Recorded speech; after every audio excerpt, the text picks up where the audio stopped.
What if I told you that losing money isn't because you are careless or uneducated? It's because your brain isn't built for investing. In fact, people with brain damage sometimes make better financial decisions than the rest of us. Today, you are going to learn why and how to beat your own brain at its own game. Let's start here.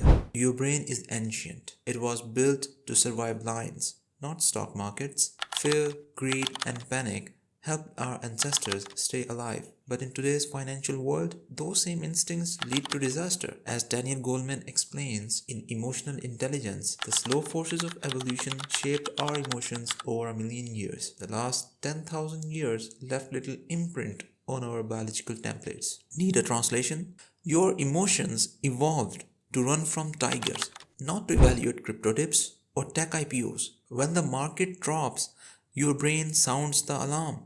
Run, danger, sell. That's not logic, that's biology. As Peterson puts it, investors' emotions are often unconscious, but they are powerfully influential over decision making. And the worst part, you might even know your emotions are steering the wheel. Imagine your brain like an old GPS in a Tesla. Sure, it might get you there, but only after 40 wrong turns. It's outdated. And in investing, those wrong turns cost you real money. Let's talk about Lee, a 53-year-old accountant. Smart, cautious, financially stable, until a tumor the size of a lemon changed everything. The tumor damaged his orbitofrontal cortex. That's the brain region that connects emotions to decisions. After surgery, Lee looked fine, but he felt nothing.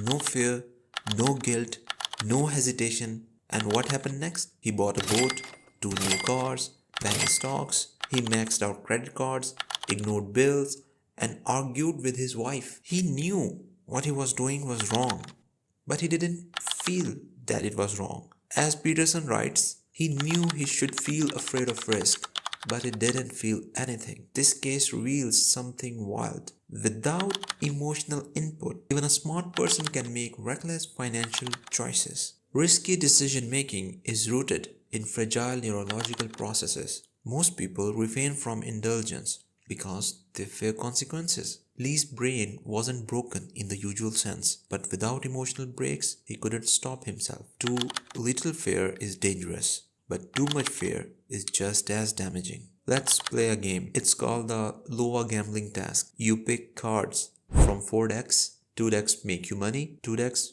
lose you money. Here's the twist. Most people feel something's wrong after 10 bad cards. They sweat, their heart rate goes up, but they don't change behavior until they consciously realize it. 40 cards later, your gut knows before your brain does. Normal people had gut stress reactions to losing decks after 10 flips, but only articulated a hunch after 50 flips. Now compare this to brain damaged patients. They don't feel stress at all. Even after losing money, they keep picking the bad decks. Why? They couldn't integrate emotions with reason. So what's the takeaway? You need your emotions. They are like a built-in radar system. Your gut might not be perfect, but it often sees danger before your logic catches up. Ignoring it? That's like driving at night with the headlights on. Here's another test, this time with real money. In a lab experiment, people got $20 each round. They could bet on a coin flip. Heads, you lose $1. Tails, you win $2.50. Sounds like an easy win, right? The math says you should always bet. You'll make money over time. But here's the kicker.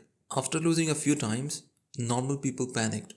They stopped betting, even though the odds were in their favor. Brain damaged participants? They kept betting. They won more money because they didn't let emotions cloud the math. As the study found, after recent losses, normals invested 27% less often. They became irrationally risk avoidant. But don't cheer too fast. These same people outside the lab often went bankrupt. Why? Because they didn't feel risk. So what's the big idea here? Emotions can hurt you in the short term, but emotions also protects you from long-term ruin. The goal isn't to erase emotions, it's to manage them. Let's wrap with solutions. You can't change how your brain evolved, but you can upgrade how you see it. Here's how to start. Recognize your inner caveman. When markets drop and fear screams, sell. Pause. Ask, is this survival instinct or strategy? Separate signal from noise. Greed tells you to chase shiny objects. Fear tells you to run at the first red candle. Don't listen blindly. Use a plan, set rules, stick to them. Use emotion as a guide, not a master. Your feelings are data, not destiny.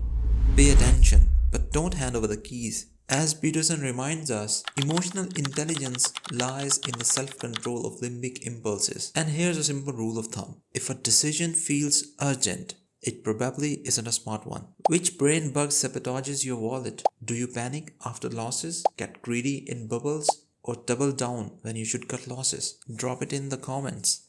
Let's start a real conversation. Smash that like button, subscribe. Your future self will thank you.